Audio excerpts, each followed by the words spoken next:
बुद्धरत्न, धम्मरत्न, संघरत्न, सर्वश्रेष्ठ अशा ह्या 3 रत्नाला प्रथम त्रिवार अभिवादन।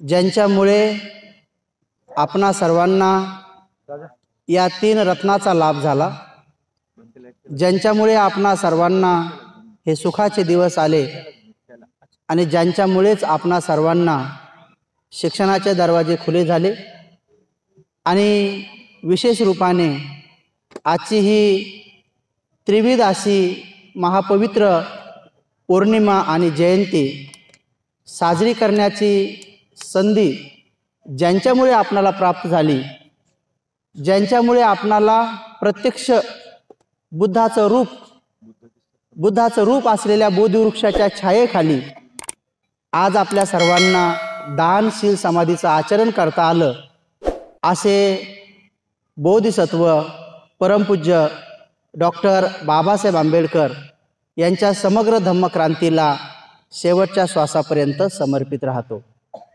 आजच्या या मंगलमय दिनी ज्यांच्या मार्गदर्शनाखाली हा कार्यक्रम, हे पुण्यमय कार्यक्रम होत आहे, असे पूज्य बोधिपालोजी महाथेरा आणि संपूर्ण पूज्य भिक्खू संघाला प्रणाम करून आजच्या या कार्यक्रमाचे सर्व दानदाते, दानदात्या, आयोजक, आयोजिका, संयोजक, संयोजिका, उपासक, उपासिका, साधक, साधिका, बालक आणि बालिकांनो,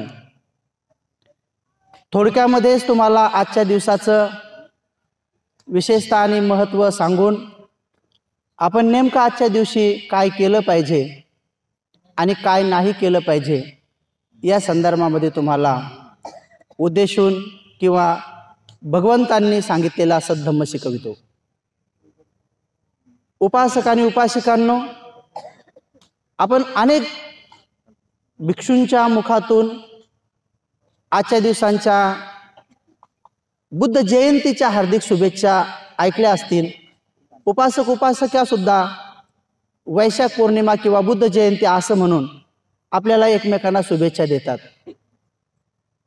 तसं अनेक लोक आजकाल शुभेच्छा देण्यामध्ये माहिर आहेत, कारण त्या शुभेच्छा व्हॉट्सअपवर देताना काही पैसे लागत नाही, त्या फुकटच द्याव्या लागतात।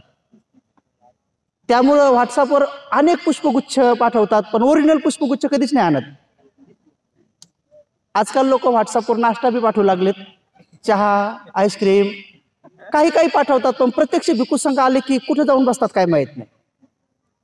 तर त्यामुळे ते सोपं झालं की जिथं काही लागत नाही पण तिच्यावर सर्व काही पाठवता येतं। बस फक्त पुढे चालून ई व्हायचा जो बस्ता असतो तो तसा पाठवू नका, म्हणजे आपल्या सोयरीकी तुटणार नाहीत। पण सांगायचं तात्पर्य की आजचा जो दिवस आहे तो एवढा महापुण्याचा दिवस आहे, तर या दिवशी काय दिलं पाहिजे, काय घेतलं पाहिजे, काय केलं पाहिजे, काय नाही केलं पाहिजे, तर आपण सुरुवात करूया की याला बुद्ध जयंती म्हणतात। बुद्ध म्हणजे ज्यांनी ज्ञानाला सिद्ध केलेला आहे, ज्ञानाला ज्यांनी साक्षात्कार केलेला आहे, ज्यांनी ज्ञानाला आपल्यामध्ये अवगत केलेला आहे, ज्यांनी ज्ञानाला आपल्यामध्ये अनुभूतीत केलेलं आहे, ज्यांनी ज्ञानाला आपल्या ज्ञानचक्षुंनी पाहिलेलं आहे आणि त्यामध्ये ते ध्यानस्थ झालेले आहेत, आणि म्हणून बोधी नेत्र ज्यांना प्राप्त झालेले आहेत, ज्यांना पूर्ण पाठीमागचा भूतकाळातल्या चराचरामधलं, कणाकणामधलं, रणामधलं आणि रोयामधलं ज्यांना प्रत्यक्ष ज्ञान आहे, ज्यांना वर्तमान काळामधल्या पृथ्वीवरल्या या ब्रह्मांडातल्या 31 लोकांचं सर्व ज्ञान आहे, ज्यांना पुढे भविष्यामध्ये सुद्धा 31 लोकांमध्ये कोण कोण उत्पन्न होणार आहे, कोण कोण आपल्या जागा बदलणार आहे, कोण कोण आपले रूप बदलणार आहे, कोण कोण आपल्या संज्ञा बदलणार आहे, कोण कोण आपले विज्ञान बदलणार आहे, कोण कोण आपल्या सगळ्याचे सगळे योनी बदलणार आहे, म्हणजे भवभावाग्र बदलणार आहे, आणि कोण याच्यातून मुक्त होणार आहे याचं संपूर्ण ज्ञान ज्यांना आहे त्याला बोधी म्हणतात, आणि ती सिद्ध ज्यांनी केली त्यांना बुद्ध म्हणतात। आणि अशा त्या बुद्धाची जयंती आहे. मग आता दुसरा शब्द जयंती म्हणजे काय? आता बुद्धावर भरपूर व्याख्या करता येईल, खूप मोठं आहे ते, मोठ्या भंतेजीला पण आपल्याला ऐकायचे म्हणून तुम्हाला थोडक्यात सांगितलं. पण आता ती जयंती आहे, तर हे दोन शब्द आहेत, जय अधिक अंती. म्हणजे जय अंतिम प्राप्त केलेला विजय. अंतिम का म्हटलेलं आहे त्याला? कारण की ज्या विजयामध्ये आता पुन्हा कधी लढाई होणार नाही, कारण ज्यांच्या सोबत लढाया करायच्या होत्या त्या सगळ्यांनाच पराजित करून टाकलेला आहे आणि पुन्हा त्यांना उभं राहण्याजोगं किंवा त्यांना पुन्हा लढण्याजोगं अवसर नाही आहे. म्हणजे शेवटचं युद्ध झालेलं आहे आणि ते अशा पद्धतीने जिंकलेलं आहे की डबल ह्या संसारामध्ये आता त्यांच्यासोबत कधी युद्ध होणार नाही आणि तिथं त्यांनी विजय प्राप्त केलेला आहे आणि तो विजय त्यांचा अंतिम आहे आणि म्हणून त्याला जयंती म्हटलेला आहे. पण आता त्यांनी विजय कशावर प्राप्त केलेला आहे? त्यांनी विजय कशावर प्राप्त केलेला आहे आणि कोणासोबत युद्ध झालेलं आहे? इकडे तथागत तर आपण नारे देताना म्हणतो युद्ध नको आम्हा बुद्ध हवे, युद्ध नको आम्हा बुद्ध हवे. आणि भंतेजी तर म्हणतात की बुद्धाने युद्धावर विजय प्राप्त केला, म्हणजे याचा अर्थ त्यांनी युद्ध केलं. पण युद्ध कोणासोबत केलं? युद्धामध्ये त्यांचा रणगाडा कोणता होता? युद्धामध्ये त्यांचा सेनापती कोण होता? युद्धामध्ये त्यांनी कोणता नगारा वाजवला होता? युद्धामध्ये त्यांनी कोणतं शस्त्र वापरलं होतं? आणि युद्धामध्ये त्यांनी कोणाचा खात्मा केला? युद्धामध्ये त्यांनी कोणाला नष्ट करून टाकलं आणि कसा त्यांनी विजय प्राप्त केला? हे जर आपण नीट समजलं तर मग आपल्या लक्षात येईल की खरंच केवळ आणि केवळ तथागत सम्यक संबुद्धांचीच जयंती असते, बाकी या संसारात कोणाचीही नसते. इवन आपले बाबासाहेबांची पण जयंती नसते, कारण बोधिसत्वांचा अंतिम जय नसतो. कारण बोधिसत्व पुन्हा पुन्हा जन्माला येतात, पुन्हा पुन्हा जन्माला येतात. त्यामुळे बाबासाहेबांची सुद्धा जयंती नसते. बाबासाहेबाचा तुम्ही जन्मदिवसाचा महाउत्सव म्हणू शकता, पण जयंतीचा अर्थ असा होतो की ज्यांनी जय मिळवलेला आहे, विजय प्राप्त केलेला आहे आणि तो विजय आता अंतिम आहे आणि त्यांची जयंती साजरी करायची आहे. आता साजरी म्हणजे काय?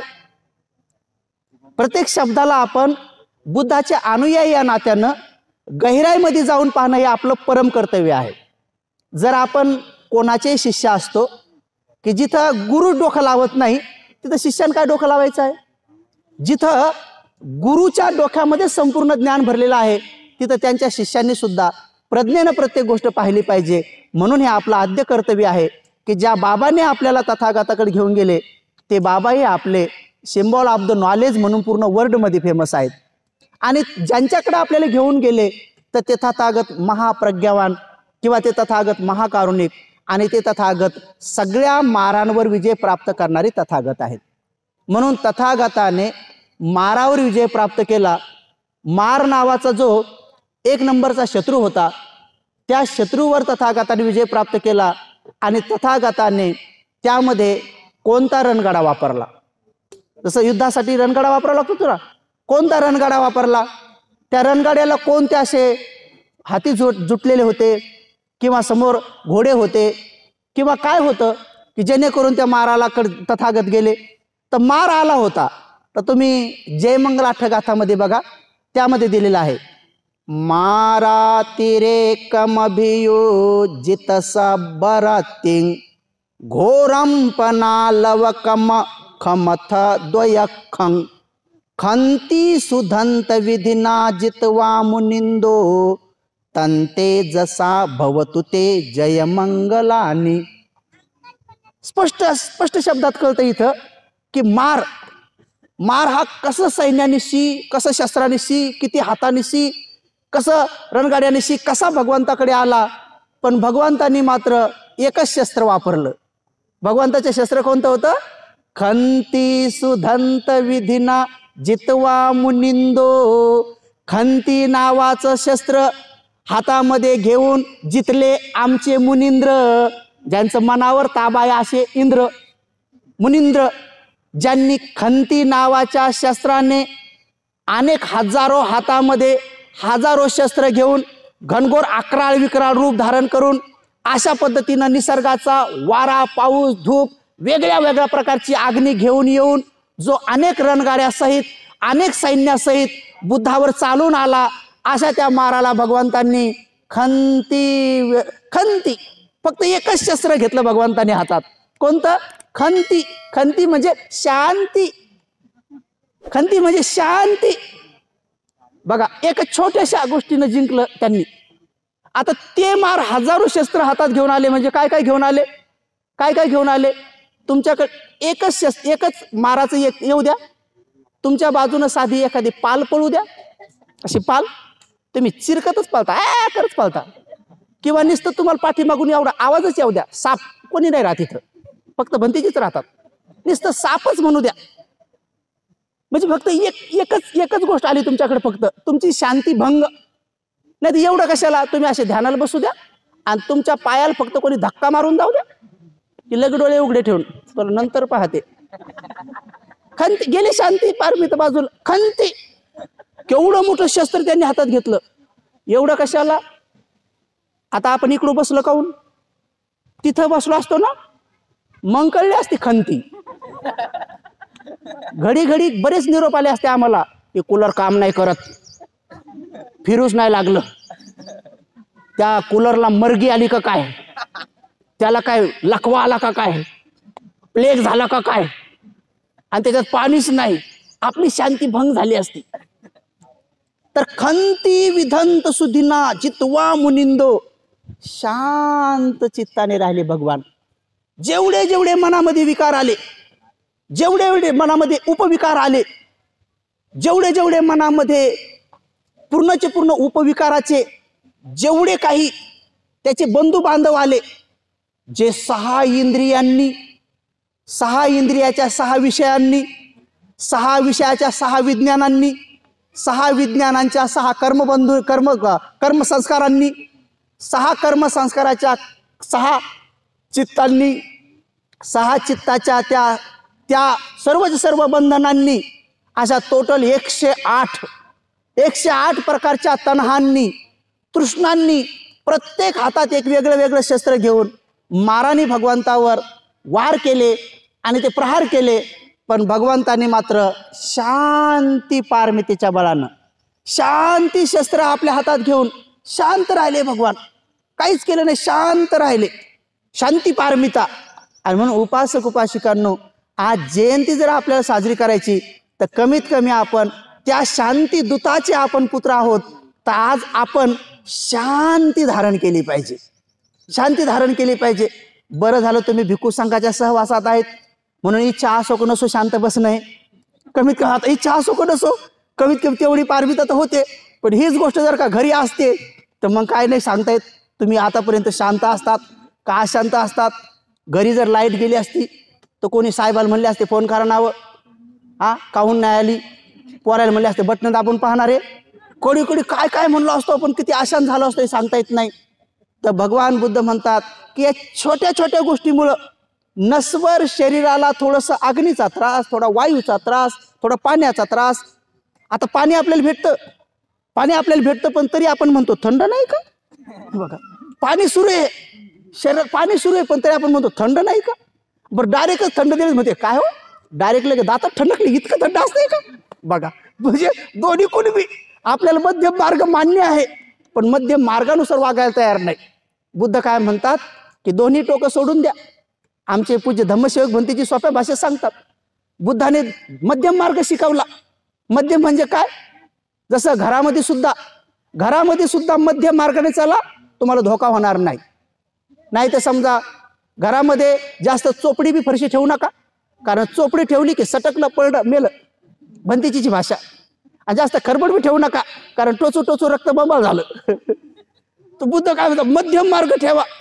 खंती सुधंत विधिना जितवा मुनिंदो, तंते जसा भवतु ते जय मंगलाने. म्हणून भगवंतांनी आज मारावर विजय प्राप्त केलेला आहे. शांती नावाचं शस्त्र त्यांनी हृदयात धारण केलेलं आहे. आणि भगवंताचा रथ, महारथ जर कोणता असेल तर विपස්සना नावाचा त्यांचा महारथ आहे. त्यांच्या रथाला जर कुठं जुटलेले जर कोणते बलशाली जर हत्ती कोणते असतील तर त्या 2 नाकाच्या नाकपुड्या आहेत.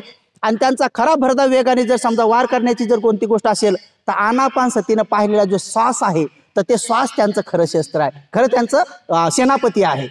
आणि म्हणून त्या एवढ्या सगळ्या सहाय्यांनी श्वास नावाच्या सेनापतीला पाहत पाहत त्यांनी शांती नावाचं शस्त्र आपल्या हृदयात धारण करून हातामध्ये हजारो प्रकारचं शस्त्र घेऊन आणि लाखो सैन्य घेऊन आलेल्या माराला त्यांनी सहजगत्या हरवलं आणि शेवटचा विजय प्राप्त केला. आता डबल कधी लढाई होणार नाही म्हणून त्याला म्हणतात जयंती. आणि ती जयंती साजरी करायची तर आपण बी मारावर विजय प्राप्त करा. आपले मार थोडे वेगळे आहेत, बुद्धाचे मार थोडे वेगळे होते, आपले मार पण आहेत. प्रत्येक पंचाच्या पाठीमागं मार लागलेला आहे, प्रत्येकाच्या पाठीमागं मार आहे. म्हणून सोप्या भाषेमध्ये महादुर्गुणावर महासद्गुणाचा विजय म्हणजे जयंती. महादुर्गुणावर महासद्गुणाचा विजय म्हणजे जयंती. तर आपण बी आपल्यातले छोटे छोटे दुर्गुण काढून टाका. अनेक दुर्गुण आहेत. जसं कोणाला तंबाखू खायची सवय असेल तर सोडून द्यावा पटकन, आहे का नाही? कोणाला जर तंबाखू खायची सवय असेल तर सोडून द्यावा. कोणाला चोरून खायची सवय असेल तर लगेच सोडून द्यावा. कोणाला हप्त्यात खायची सवय असेल ती पण सोडून द्यावा. कोणाला कधी मधी छटाकभर प्यायची सवय असेल. काही लोक म्हणतात की भंतेजी मी रोज नाही पेत आणि मी कधी मध्ये पेतो. आणि काही म्हणतात भंतेजी मी गटारी थोडी पेतो, मी इंग्लिश पेतो. आता कोण इंग्लिश पेली काय आणि कधी मध्ये पेली काय, तर त्याला शेवटी दारूच पेली म्हणतात ना. त्याला दुसरं काय नाव देतील का? इंग्लिश पेल्यावर त्याला अमृत पेलं म्हणतील का? किंवा कधी मध्ये पेल्यानंतर त्यानं अमृत पेलं असं म्हणतील का? समजा उदाहरणार्थ एखाद्या माणसानं शेण खाल्लं, शेण खाल्लं तर त्याला शेण खाल्लंच म्हणतील ना. त्यानं हेड्या गाईचं खावं का जर्सीचं खावं, त्यानं हेड्या गाईचं खावं का जर्सीचं खावं, गावरान गाईचं खावं, वाळलेलं शेण खावं का वल्ला फटका खावं, शेवटी शेण खाल्लंच म्हणतील ना. बरं सोन्याच्या चमच्यानं खावं का स्टीलच्या चमच्यानं खावं, बरं ताटानं खावं का हातांवर पण खावं, शेवटी त्याला शेण खाणंच म्हणतील ना. त्याला दुसरं काय नाव होईन का? तसं एखाद्या माणसानं दारू छटाक पेली काय, नंतर त्यानं चांदीच्या ग्लासात पेली काय, कधी मधी पेली काय, इवाई आल्यावर पेली काय, मित्र म्हणला म्हणून डोसली काय, किंवा इच्छाच नव्हती पण निवडणुकीत फ्रीज भेटली म्हणून पेली काय, काही जरी झालं तर तो दुर्गुणच आहे. म्हणून आज संकल्प करा, अधिष्ठान करा, तंबाखू खाणाऱ्यांनी, दारू पिणाऱ्यांनी जे जे काही दुर्गुण आपल्यामध्ये असतील तर त्या दुर्गुणाला या बोधीला साक्ष ठेवून मी इथंच काढून जाईल असे तुम्ही दुर्गुण आपल्या ते काढा आणि तो जय प्राप्त करा आणि ते बुद्धाला वंदन करा. त्याला म्हणतात जयंती साजरी करणं. नाही तर बुद्धाने तिकडे विजय प्राप्त केला आणि आम्ही इकडे पराजय केला. बुद्धाने तिकडे विजय प्राप्त केला आणि आमचा इथं पराजय आहे. आम्ही इथंच ठरवलेलं आहे की घरी गेल्यावर जर त्यांनी पाणी काढून ठेवलं तर बरं आहे, नाही तर चांगलंच भांडते. पाहत हे तर उलटच काम आहे. म्हणजे इथं तुम्ही पक्क ठरवलं घरी गेल्यावर भांडायचं. जर सुनानं ठरवलं की सासूनं घरी गेल्याबरोबर काहीतरी हे केलं पाहिजे, हायकडे अवघड काम. म्हणजे तुम्ही दुर्गुण जोपासायचा नाही आहे तर तुम्ही सद्गुण वाढवायचा आहे, दुर्गुण इथंच काढायचा आहे.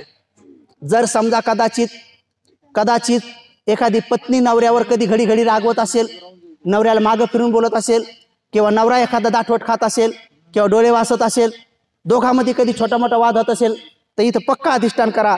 कोणाला सांगू नका की काय म्हणू लागले राऊंड मारता, बिना राऊंड मारल्या जाऊ नका. इथं असं राऊंड मारून जायचं आणि इथंच सांगायचं की बाबा राऊंड मारलं आणि भाऊचक्र सोडलं, तिकडे धम्मचक्र धरलं म्हणायचं. इथंच राऊंड मारायचं आणि इथंच सोडून द्यायचं की मी सासूला त्रास दिला, आता इथून पुढे देणार नाही. कारण की सासू मेल्यावर रिकामी जागा भरा, मी तिथं जाईल, मग जोड्या लावा, मग लय भारी होईल, मग त्याच्यापेक्षा इथंच काढून टाकते असं म्हणा. म्हणून सांगायचं तात्पर्य सोप्या भाषेमध्ये दुर्गुण काढा, सद्गुण वाढवा, दुर्गुण काढा, सद्गुण वाढवा. हीच तर जयंती आहे. आपल्या दुर्गुणावर आपल्या सद्गुणाने विजय प्राप्त करणे हे बुद्धाला वंदन आहे आणि ही बुद्धाची जयंती आहे. कोणताही दुर्गुण असू द्या. कोणाकोणाला अशी चुगली करण्याची सवय असते आणि केली म्हणून कोणाला कळू बी देत नाही. त्याच्यात त्याची प्रज्ञा डेव्हलप असते. म्हणजे समजू द्यायचं नाही कुठं चुगली केली म्हणून. इकडे चुगली करून यायचं काय म्हणले होते काय माहित, आपल्याला काय माहित. आपण तो कोणाच्या आध्यात नाही मध्यात नाही, आपल्याच कोणाशी एक नाही दोन नाही. बाई मी माझं घर भलं आहे का नाही, मी कधी बाहेर आहे का, औरंगपुरात भेटले बरं काल बरं. आता अशी कोणीच असते. आता एक प्रकारचा दुर्गुणच आहे ना. म्हणजे सोप्यातली सोपी छोटी जरी तुम्ही चुगली केली तर एक मोठ्या प्रकारची हानी होते. मोठ्या प्रकारची हानी होते. एका बाईनं एका माणसाकडे सहज चुगली केली म्हणे तुम्ही जाता ऑफिसला पण तुमच्या काय पाठीला डोळे आहेत.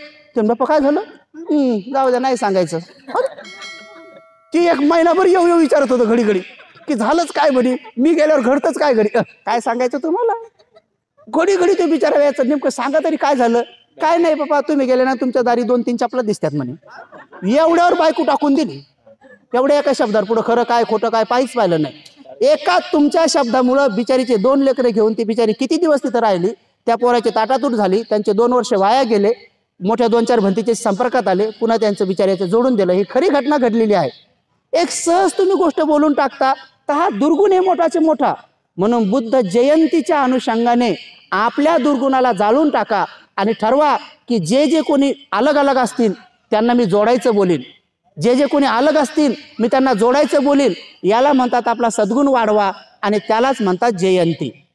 म्हणून उपासक आणि उपासिकांनो आपला तो जय अंती राहणार नाही, कारण आपल्यासोबत वारंवार लढाई होत राहणार आहेत.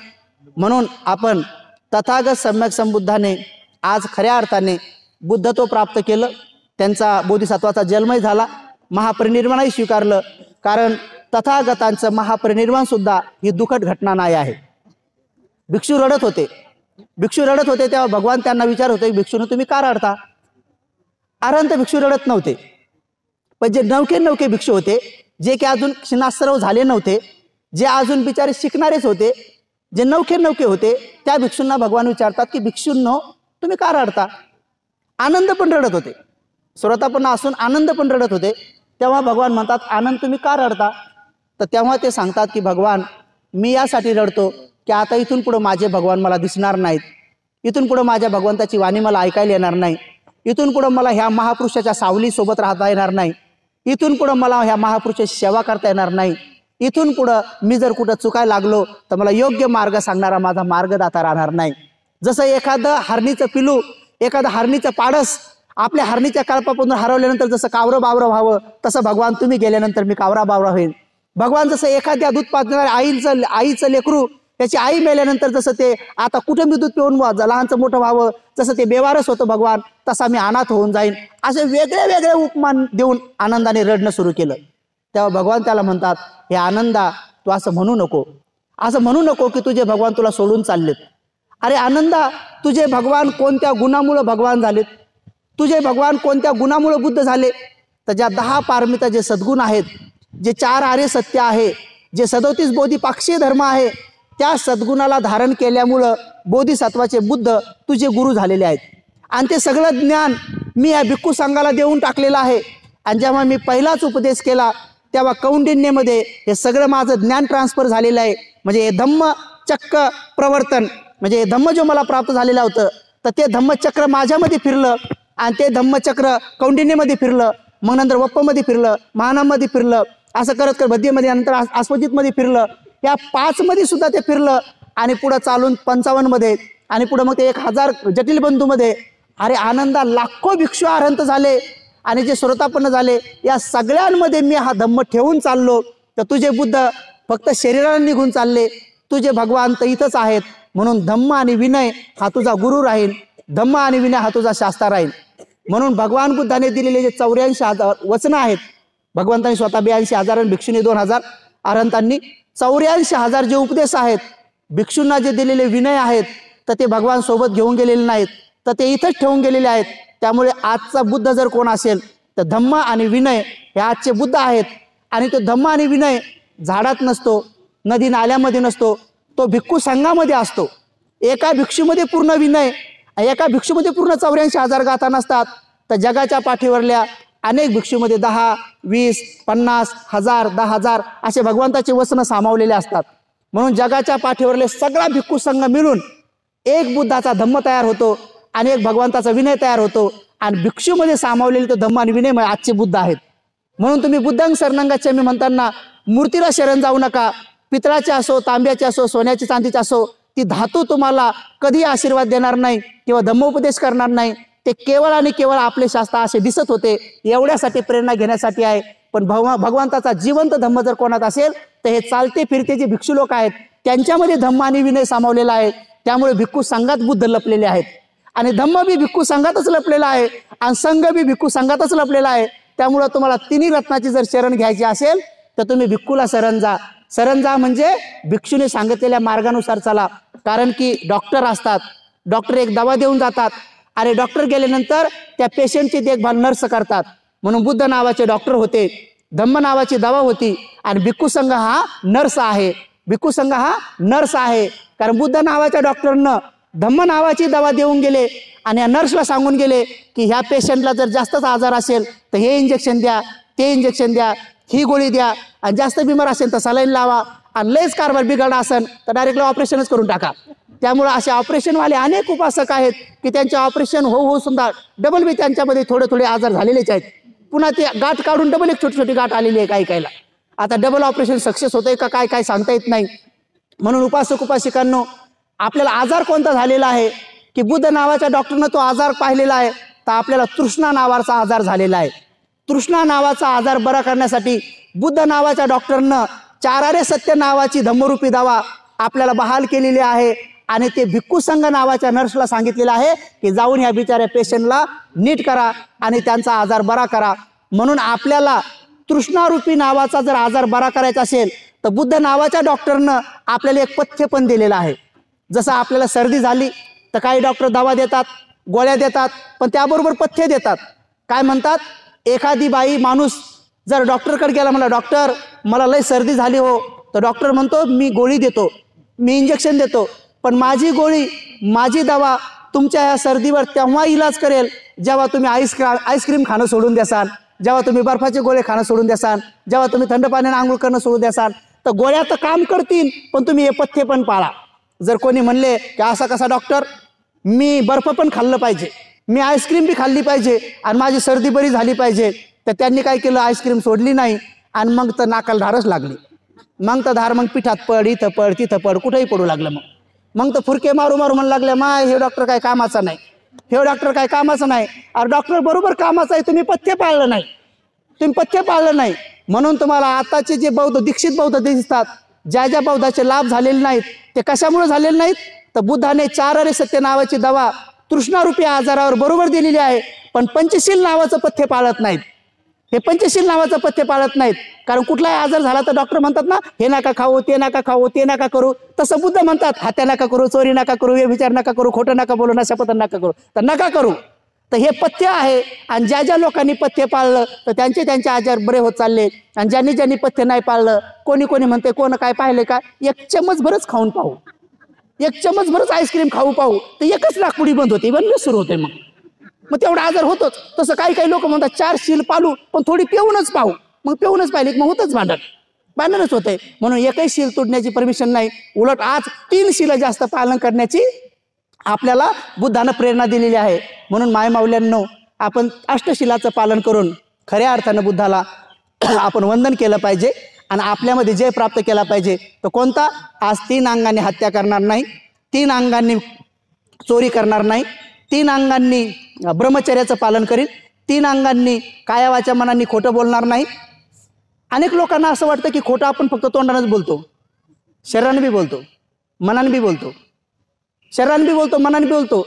कधी कधी असे बसल्या बसल्यानंतर काही काही लोक आपल्याला विचारतात, आपण म्हणतो जेवेल नसतात बरे, त्याला काय वाटलं खोटं फक्त तोंडानंच बोलतात का नो. कोणी कोणी कोणी कोणी असं केलं ते म्हणतात, पण काहीच खायला नसतंय. आणि काही काय आत्ता खाऊन आले असतात, कोणी म्हणते जेवले का म्हणतात, वाटतंय हे शरीराने बी खोटं बोलतात लोक, असं करू करू तसं तसं. म्हणून तुम्ही असा नका विचार करू तोंडानेच बोलतात, काया वाचा मनाने. म्हणून 3 अंगांनी तुमचं हे खोटं बोलणं बी नाही पाहिजे आणि 3 अंगांनी नशापतन बी नाही पाहिजे, 3 अंगांनी नशापतन बी नाही पाहिजे. अनेक लोकांना वाटते की नशा फक्त दारूनेच येते का नो. नाही, नशा या 5 प्रकारचे सांगितल्यात बुद्धाने. एक पहिली नशा आहे दारूची नशा, दुसरी नशा आहे सौंदर्याची नशा, तिसरी नशा आहे ताकदीची नशा, चौथी नशा आहे पैशाची नशा आणि 5वी नशा आहे ज्ञानाची नशा. हे WW आलेली ताकद आहे ना, ती एक नशाचे. लक्षात, ज्याच्याकडे जास्त पैसे आहेत ना ती एक नशाच आहे, जास्त थोडं हुशार लोक असतील ना दुसऱ्याला फसवण्याची ती एक नशाच आहे. म्हणून तुम्ही या 5 नशापैकी सर्वात हलकी जर नशा कोणती असेल तर दारूची नशा सगळ्यात हलकी आहे. ते पिऊन माणूस मुकच झोपतंय, पण सौंदर्याची नशा मरेपर्यंत कायमची राहते, ती काय उतरत नाही. एकदा चढली की ती डायरेक्ट माणसाला दुर्गतीला नरकात घेऊन सोडल्याशिवाय राहत नाही जर सौंदर्याची नशा आली तर. जर कोणाला पैशाची नशा आली ना तर तो माणूस खून करायच्या सुपाऱ्या देतो, डायरेक्ट सुपाऱ्या, म्हणून तो माणूस डायरेक्ट नरकात जातो.